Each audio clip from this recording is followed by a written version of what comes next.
Bonjour, je m'appelle Francis Lebon, je suis sociologue, professeur en sciences de l'éducation à l'Université de Paris et je suis rattaché à un laboratoire de recherche qui s'appelle le CERLIS, ce qui signifie le Centre de recherche sur les liens sociaux. Mes recherches universitaires tournent plutôt autour de l'animation et de l'éducation populaire et j'ai très souvent mené ces recherches avec des collègues, je pense en particulier à Emmanuel Delescure et Nicolas Divert, qui sont maîtres de conférences en sciences de l'éducation. Je pense également à Maud Simonet, qui est sociologue et directrice de recherche au CNRS. Mon travail autour de l'animation et de l'éducation populaire s'inscrit par ailleurs dans une longue tradition de recherche engagée au moins depuis les années 1960 par différents sociologues. Je pense notamment à Geoffre Dumazdier, le sociologue des loisirs, mais aussi à Jean-Pierre Augustin, Jacques Lyon, Geneviève Poujol, ou bien encore l'historienne Françoise Tétart, avec qui j'ai eu la chance de travailler. Mon regard, s'il est original, met peut-être l'accent, et un accent critique, sur la question du travail du point de vue de différentes professions socio-éducatives. Mais alors, l'animation et l'éducation populaire, c'est quoi?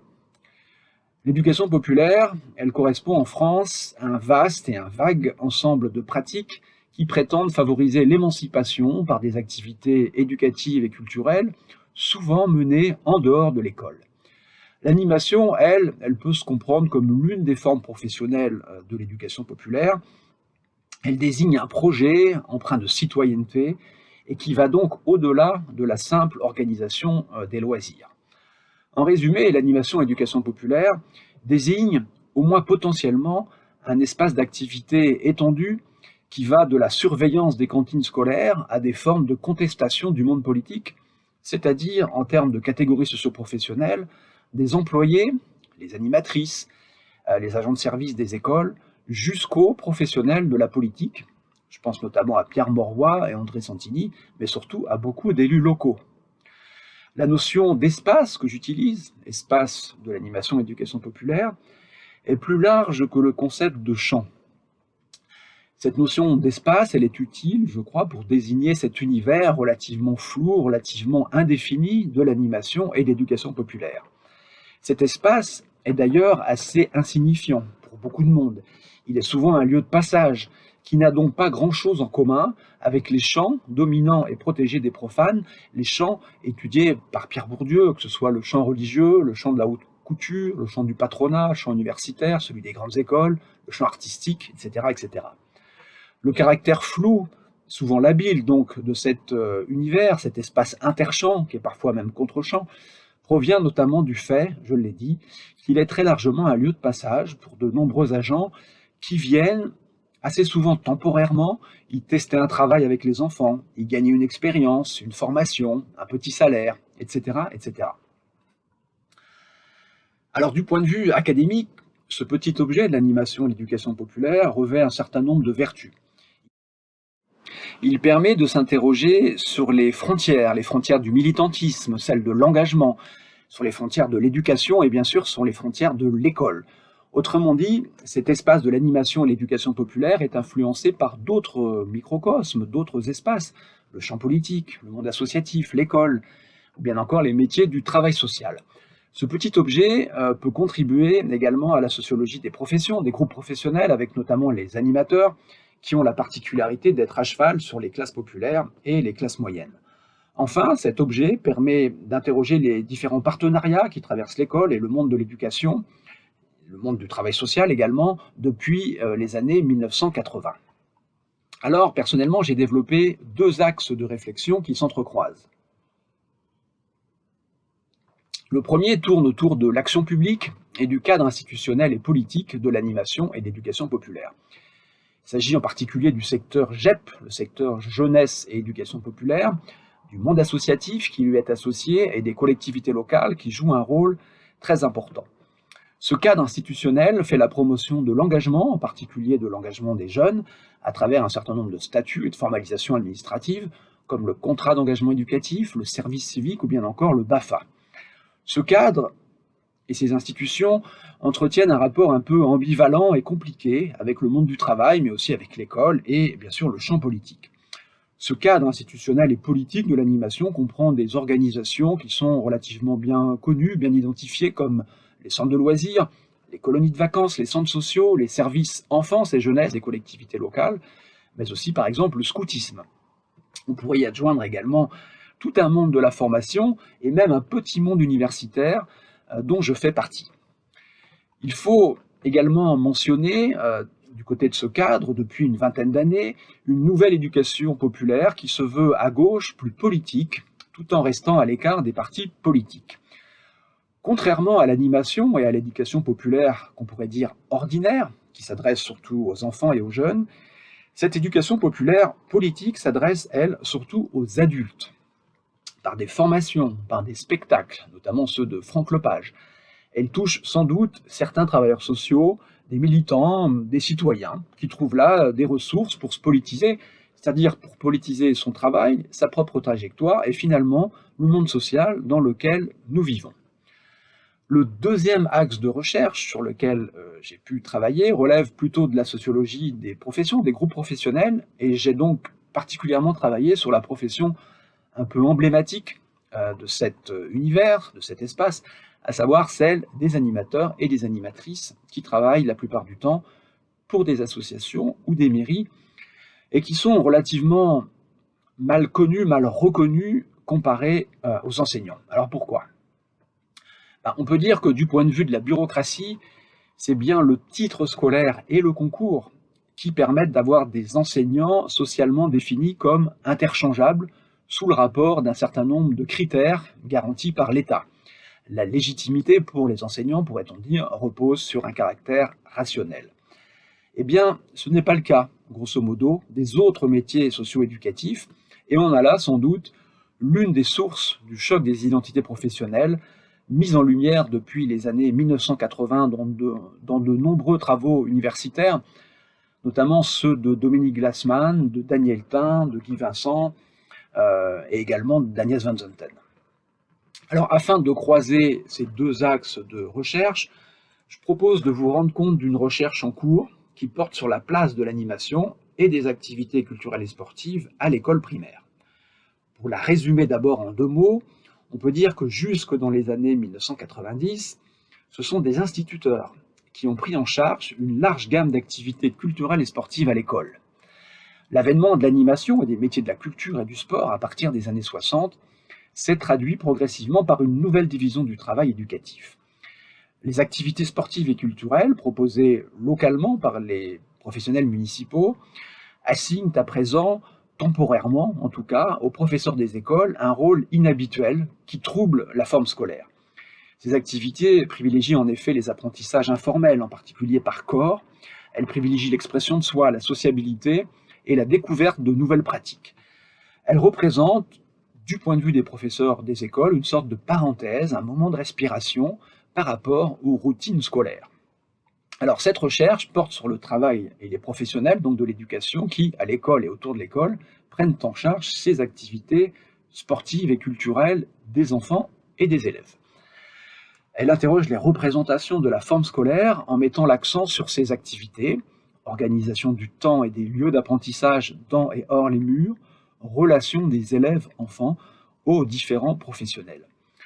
La dénomination même du public recouvre d'ailleurs une question essentielle. À qui ce travail éducatif est-il adressé? Est-ce à des enfants ou bien à des élèves? Alors cette enquête, je l'ai menée récemment, donc en 2020, une vingtaine d'entretiens ont été conduits dans 2 communes, plus précisément 2 villes de taille moyenne, de 30 000 habitants, l'une en banlieue parisienne, l'autre en province. L'enquête a été menée donc auprès de professeurs des écoles et de différents professionnels de l'éducation, des animatrices, des éducateurs sportifs, des intervenants culturels, etc. etc. Cette recherche ne traite pas de 2 configurations opposées. Les rares communes comme Paris, où les activités sportives et culturelles sont prises en charge à l'école par des professeurs spécialisés, elle ne traite pas également des nombreuses petites communes rurales où aucun professionnel spécialisé n'est mobilisé. Alors, les concurrences et complémentarités, bien sûr, professionnelles, doivent s'étudier à l'échelle de l'État et de l'action publique, ce sera ma première partie, mais aussi au plus près du terrain, c'est-à-dire dans les écoles et dans les organisations associatives municipales qui proposent donc ces activités sportives et culturelles, et ce sera ma seconde partie. Alors, En première partie, on peut dire qu'on a affaire à des politiques du travail et de l'emploi contrastées s'agissant de ces activités sportives et culturelles. Historiquement, on a assisté à un déclin du monde enseignant et à une ouverture de l'école à de nouvelles professions. En effet, dès la fin du XIXe siècle, de nombreux prêtres et de nombreux instituteurs encadrent les enfants et les jeunes en dehors du temps scolaire.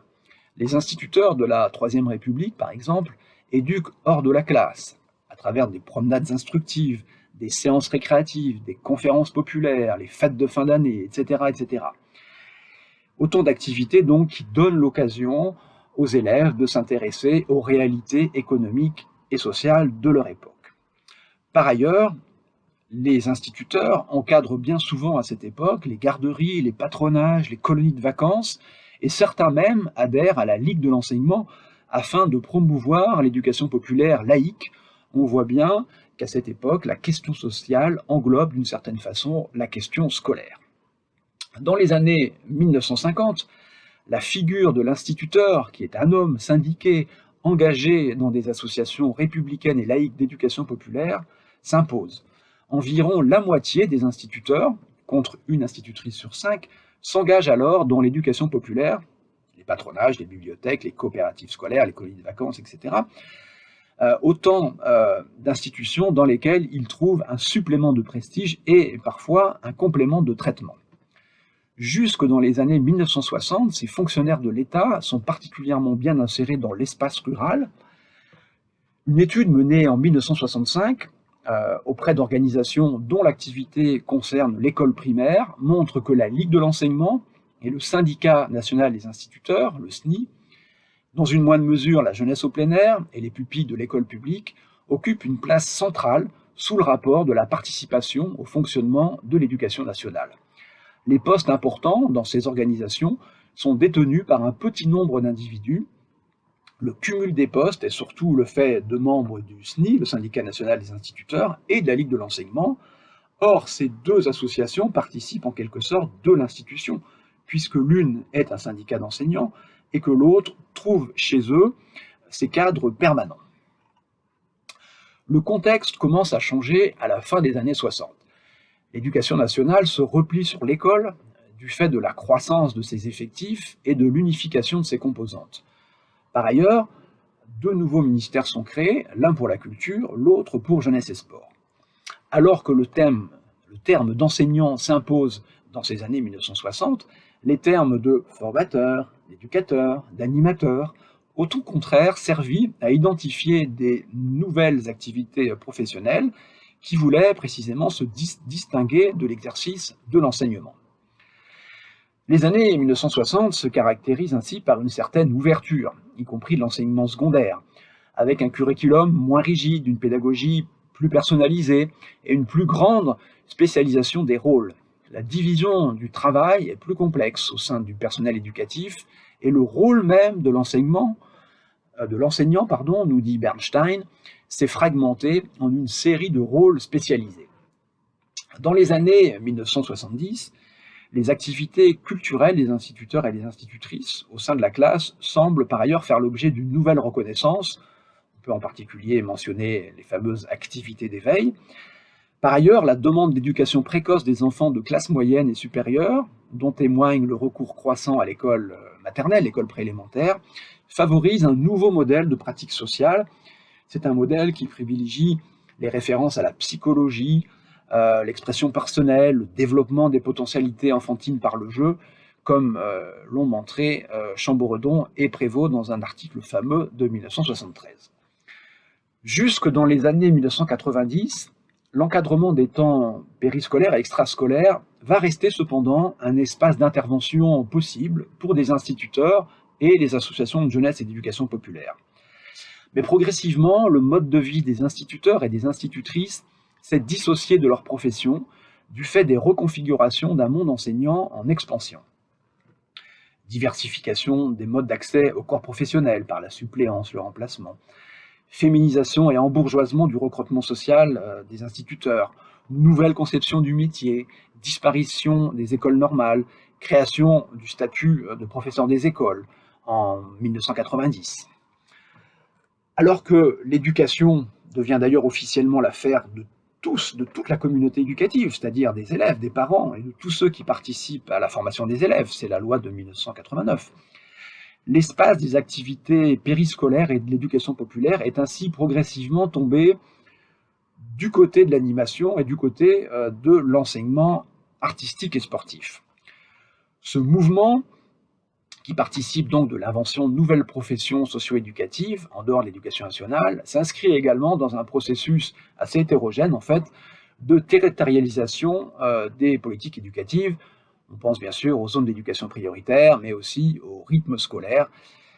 On voit bien comment c'est dorénavant à l'échelle locale et avec de nouveaux professionnels que se définissent sur une base contractuelle certaines des dimensions de l'action éducative.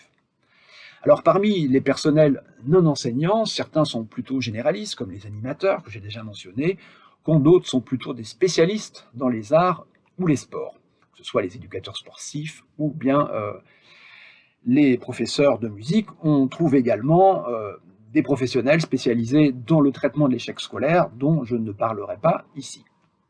Alors ces nouvelles professions, elles s'inscrivent également dans un ensemble de causes et d'engagements pour les loisirs, les vacances, le sport, etc. Le projet d'une école ouverte constitue d'ailleurs un thème assez récurrent depuis les années 1960. Il est parfois adossé à des savoirs experts sur notamment les rythmes de l'enfant.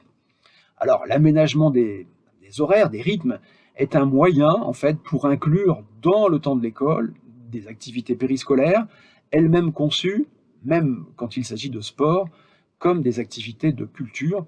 Guy Vincent avait noté cet aspect dès les années 1980. Il faut noter que cette ouverture de l'école s'est développée avec un recours significatif au bénévolat. Il est particulièrement visible dans le cadre des différents dispositifs d'aménagement des rythmes scolaires, des rythmes éducatifs qui se sont succédés depuis les années 1980 et qui se traduisent par une querelle des intervenants, pour reprendre le titre d'un chapitre d'un rapport de l'Éducation nationale de 1994. Alors l'école reste aujourd'hui, de façon dominante, il faut le dire, un lieu de travail au féminin avec d'une part des enseignantes et du personnel de service. Dans les écoles urbaines, dans lesquelles j'ai enquêté, les enseignantes, elles sont secondées de façon régulière par des animateurs, des animatrices et des intervenants spécialisés, des maîtres-nageurs, des éducateurs sportifs, des musiciens intervenants. Alors la question que je me pose à présent est la suivante, et j'en viens à ma deuxième partie. Est-ce que ces activités sportives et culturelles servent à enrichir ou à mettre entre parenthèses la forme scolaire? Alors, la forme scolaire, elle a été mise en lumière par Guy Vincent. C'est un mode de socialisation qui s'est constitué en Europe à partir du XVIIe siècle. Elle coupe l'écolier de la vie adulte, elle constitue un espace spatio-temporel spécifique où prédominent les découpages en disciplines et en cursus, ainsi qu'un mode d'apprentissage qui dissocie les savoirs et le faire, le voir-faire, le faire avec. Tout cela sous l'égide d'un maître unique qui est défini par son statut et sa qualification. Cette forme scolaire, elle privilégie également l'écrit et exige la soumission à des règles de comportement impersonnelles, comme par exemple se déplacer en rang, respecter le silence, etc. Alors, qu'elle soit encadrée par des enseignants ou des animateurs et des intervenants spécialisés, il me semble que les activités sportives et culturelles édifient à l'école une sorte de curriculum invisible qui vient troubler la forme scolaire. Elles correspondent, ces activités, à un amusement aussi rare que salutaire, pique-niquer, faire des choses avec ses camarades. Si cette perception est dans l'enquête de Julien Netter que je viens de citer, celle des élèves qui sont plutôt les plus faibles scolairement, s'il y a bien des malentendus, il s'agit là, je crois, d'une caractéristique majeure de ces activités pour les enfants comme pour les professionnels. L'activité des enseignantes compose quotidiennement avec celle d'autres professionnels, alors soit pour l'enrichir, soit pour compenser une relative incompétence. À propos d'une professeure des écoles qu'elle avait enquêtée, Pascal Garnier indique qu'il s'agit en quelque sorte de varier les plaisirs. les siens sans doute et ceux des élèves, en suscitant donc des rencontres et des échanges avec des tiers, des objets que ces tiers mettent peu ou prou en partage. La polyvalence permet en effet, je crois, aux enseignantes de faire des choix et des choix qui leur conviennent. C'est ce que m'a déclaré l'une des enseignantes que j'ai interviewées. Elle me dit « c'est un métier où il faut quand même se faire plaisir, il faut se faire plaisir, même s'il y a des éléments du programme qui sont incontournables. » Cette enseignante s'engage ainsi volontiers dans les activités sportives et les sorties qui comprennent des dimensions historiques. Elle l'explique ainsi, ça vient aussi de nos affinités. Moi j'ai une licence d'histoire, je voulais être prof de sport à un moment donné ou prof d'histoire. Ça se retrouve dans nos envies et nos compétences. En revanche, elle se dégage volontiers des arts plastiques. Elle me dit « je déteste, quand je peux refiler le bébé, je le fais ». D'ailleurs, c'est ce qu'elle a fait au moment où je l'ai interviewée, puisqu'elle était à mi-temps et que les arts plastiques ont été confiés à sa collègue. Alors, la diversité donc, de ces affinités enseignantes, elle est également perçue du côté des intervenants spécialisés quand on les interroge. Par exemple, une animatrice pédagogique dans un espace culturel me dit « ça dépend vraiment de la sensibilité des profs, quoi. En fait, et de leur investissement personnel par rapport aux arts plastiques. Par exemple, certaines enseignantes sont très investies, alors que pour d'autres, c'est un peu mon moment où je lâche les choses. » Les activités sportives et culturelles apportent donc à l'école des temps extraordinaires, au-delà des rhétoriques scolaires qui, elles, sont bien sûr focalisées sur la question des apprentissages disciplinaires. Alors c'est au nom de différentes causes, de la culture, du sport, de la citoyenneté, de la lutte contre les inégalités, que le recours à ces intervenants extérieurs est perçu comme une chance pour l'enseignement et par les enseignantes. Ces activités culturelles et sportives relèvent pour partie de l'éducation populaire. Selon Philippe Mérieux, cette éducation, elle donne corps à une posture éducative spécifique, par la rencontre avec des tiers, des adultes tiers, qui sont ni parents ni professeurs, et qui jouent donc un rôle de passeur. Selon Philippe Mérieux, cette éducation populaire, elle incarne un autre rapport au savoir que celui qui prévaut à l'école. Et du point de vue des professeurs des écoles, les activités encadrées par ces intervenants extérieurs, elles doivent certes être en principe connectées à des apprentissages scolaires, au-delà de la simple distraction. Les enseignants, les conseillers pédagogiques le rappellent. Par exemple, une conseillère pédagogique en éducation musicale que j'ai interviewée me dit « il faut que ça rentre dans de l'apprentissage, ça ne peut pas être juste une récréation, entre guillemets, ou un bon moment. On passe un bon moment avec l'intervenant, et après, quand l'intervenant est parti, hop, il ne se passe plus rien. » Les enseignants s'efforcent, au moins de façon rhétorique, de rattacher ce type d'activité aux apprentissages scolaires. Sandrine, par exemple, qui aime bien travailler par projet, plaide d'une certaine façon pour des apprentissages interdisciplinaires, en liant par exemple le sport et les maths, l'histoire et le français. Sandrine, elle est directrice d'école, et donc représentante d'un état de ce qui doit se faire. Elle justifie ainsi des visites du quartier par des objectifs historiques, civiques et relatifs à l'écriture. Elle me dit, on peut rattacher plein de choses. Soit on fait rien, soit on le rattache à de la production d'écrits. Il y a de l'éducation civique. On peut rattacher à différentes matières pour que ça donne du sens à ce qu'on fait en classe. Mais le sens n'est-il pas à chercher ailleurs? En effet, de nombreuses enquêtes montrent que l'éducation artistique et culturelle, par exemple, n'est ni vraiment artistique, ni vraiment scolaire. Elle permet, ainsi que l'a montré Anne Barrère, de concilier l'expression de la singularité des élèves et le collectif de la classe qui font sens en dehors de l'évaluation scolaire. Autre exemple, un dispositif d'orchestre à l'école dans une classe de CM1, CM2, encadré par une professeure des écoles et une musicienne intervenante, ne parvient pas à faire émerger des pratiques amateurs autonomes chez les enfants d'origine populaire dès lors que l'encadrement institutionnel cesse. C'est aussi d'ailleurs le cas sur mon terrain d'enquête, quand une professeure des écoles me dit « on n'a pas eu d'inscription au conservatoire » alors que c'était un des objectifs. Alors, ce type de dispositif permet cependant de fédérer les élèves, d'appréhender l'expérience scolaire autrement, d'acquérir des compétences musicales et de redéfinir positivement sa place dans la classe et dans la ville, ainsi que l'a montré une enquête de Frédéric Giraud à propos donc des dispositifs d'orchestre à l'école. En évoquant les projets artistiques et culturels d'ampleur, une enseignante que j'ai interviewée évoque ces moments, ces ressources symboliques acquises et parfois différées. Elle estime, je la cite, que ça fait de super souvenirs aux enfants. Moi, je me rappelle, toutes nos mamans, elles étaient habillées en dimanche pour aller voir leurs gamins chanter. Enfin, ça, c'est des moments exceptionnels. Du point de vue des professeurs des écoles, les activités permettent tout à la fois donc de dépasser le scolaire, mais aussi de raccrocher peut-être les élèves au scolaire, ainsi que Pascal Garnier l'avait montré. La mise en veille de la forme scolaire réhabilite temporairement certains mauvais élèves.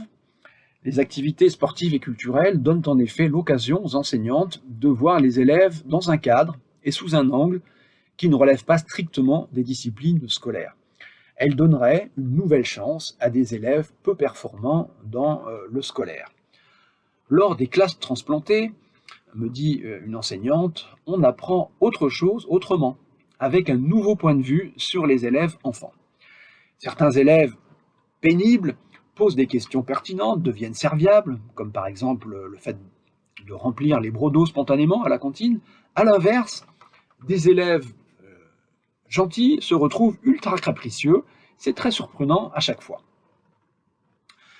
L'offre locale d'activités sportives et culturelles agit donc sur les pratiques des différentes professions de l'éducation et les enseignantes, notamment, se déplacent dans des lieux situés en dehors de l'école et sur le territoire professionnel, des intervenants spécialisés dans un conservatoire, par exemple, où ils ont pu rencontrer des collègues musiciens, des collègues enseignants, me dit une musicienne intervenante.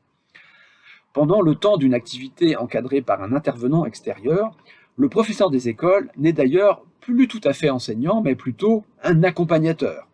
Il a un rôle de surveillant et il s'initie à l'activité avec une présence active de préférence, me dit une éducatrice sportive.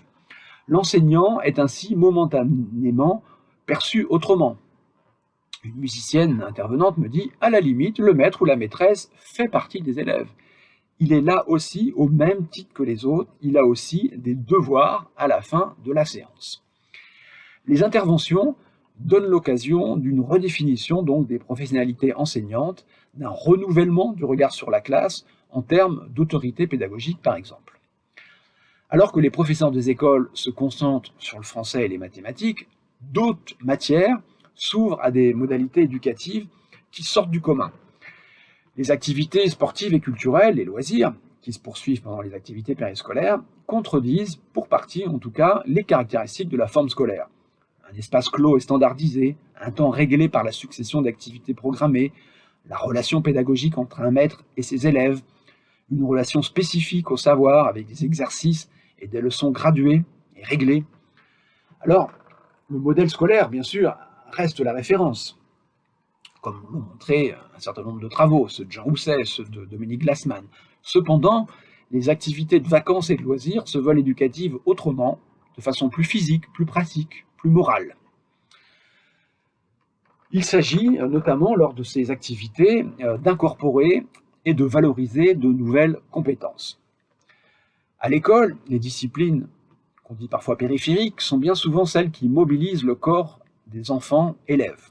Le sport, la musique, les arts plastiques, sous l'impulsion des enseignants, mais aussi des animatrices et des intervenants.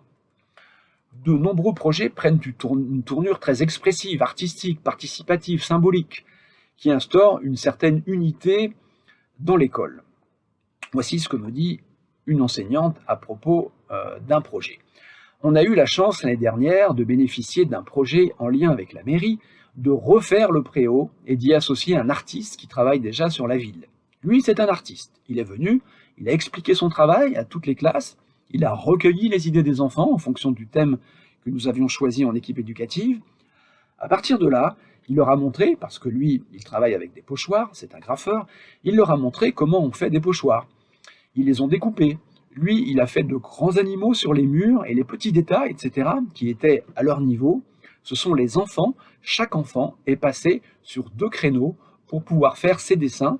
Donc, ils sont tous associés au préau. Les enfants sont tous associés au préau. Selon Philippe, qui est musicien intervenant, son travail, à lui, repose sur des objectifs musicaux et pédagogiques qui passent par le corps. Il le dit. On fait bouger les enfants pour vérifier ce qu'ils entendent et les amener à entendre toutes les subtilités de la musique. Par une écoute sélective, chaque enfant va danser sur un petit morceau de musique qu'on a sélectionné. Comme ça, on comprend l'architecture et la démarche d'un compositeur ou d'un artiste. On travaille beaucoup sur les formes. Et ça passe par le corps. On se sert de ces formes-là pour après faire improviser les enfants sur des objets avec la voix. Donc voilà, tout se passe par l'oralité et le corps pour les amener à comprendre, à analyser et à créer, mais sans passer par l'écrit, toujours en utilisant des choses que eux savent faire. Dans l'enseignement du conservatoire, les choses ne se passent pas comme ça. Les examens, voire les concours, scandent la scolarité et exemplifient la forme scolaire qui est ritualisée dans le temps. Pour Philippe, le musicien intervenant que j'ai interviewé, il s'agit, dans le cadre scolaire de l'école primaire, seulement d'améliorer ce que les enfants savent déjà faire en allant vers une démarche artistique.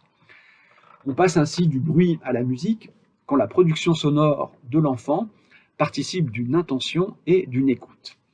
Si l'activité se suffit parfois elle-même, si elle est parfois gratuite, elle vise à minima un plaisir esthétique collectif inséré dans un travail relationnel. Alors que l'école attend des élèves assez souvent un corps docile, relativement immobile et silencieux, on voit bien que les activités sportives et culturelles les amènent à se déplacer et à prendre la parole en apparence plus librement. Les apprentissages en jeu semblent donc bien souvent relever de compétences sociales et civiques, plus que des disciplines scolaires traditionnelles. Les apprentissages informels et le développement de compétences non académiques semblent donc au cœur du travail des professionnels du sport et de la culture et des loisirs, avec en arrière-plan, bien sûr, la participation de culture professionnelle extrascolaire à la construction de la réussite scolaire et socio-professionnelle. Attentifs à la citoyenneté et à la sociabilité plutôt qu'à la rentabilité scolaire, les différents professionnels de l'éducation non enseignants tendent, avec l'accord tacite des enseignants, à mettre en sourdine, je crois, la question des apprentissages scolaires au profit d'une pédagogie de la découverte. Lors des activités sportives et culturelles, il s'agit souvent de développer des compétences sociales comme être fiable, être capable de prendre des responsabilités, être capable de travailler en équipe, savoir s'adapter, etc. Il s'agit également de développer des compétences spécifiques qui ne sont généralement pas enseignées à l'école, comme la capacité à jouer, la capacité à bricoler, etc. Ainsi, des visites systématiques dans un espace culturel d'exposition d'une des villes enquêtées comprennent un atelier pratique, par exemple, un travail sur du modelage. On voit là un certain nombre de pratiques donc, qui ne sont pas habituelles dans le cadre scolaire. Les différents intervenants culturels et sportifs insistent donc de différentes façons, selon leur parcours et leurs ambitions professionnelles, sur ces dimensions non académiques de leur travail. Par exemple, passionnée de volley, Patricia, qui est éducatrice sportive, souhaite à la fois faire découvrir son sport, qui est sa passion, mais aussi voir bouger les enfants, ce qui s'inscrit dans une intention sanitaire car, me dit-elle, ils ne font pas assez de sport dans la semaine, et puis ils n'ont pas toujours une alimentation équilibrée. On peut dire de certaine façon que les professeurs des écoles retrouvent là, ponctuellement, et délégués parfois donc à des intervenants, certaines dimensions de leur métier qui consistent à prendre en charge l'éducation des enfants dans sa globalité, au-delà des apprentissages disciplinaires, à l'instar finalement de l'éducation nouvelle, qui s'adresse généralement à la tête, au corps et au caractère de l'enfant. L'accent mis sur les compétences sociales et civiques laisse ouverte évidemment la question de leur lien avec les apprentissages disciplinaires. L'étude de ces compétences non académiques éclaire néanmoins sous un jour nouveau les inégalités de réussite des élèves et met l'accent sur l'importance du bien-être à l'école.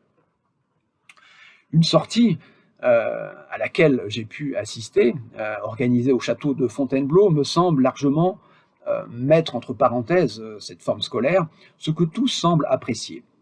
À l'aller, nous y sommes allés en bus, l'enseignante discute longuement avec l'intervenante et les parents d'élèves. Les enfants, en particulier les garçons, en profitent pour chahuter. Le pique-nique a été l'un des moments phares de la journée. L'intervenante, d'ailleurs, guide touristique, en plaisante avec l'enseignante. Cette pause serait, je la cite, le meilleur moment de la journée.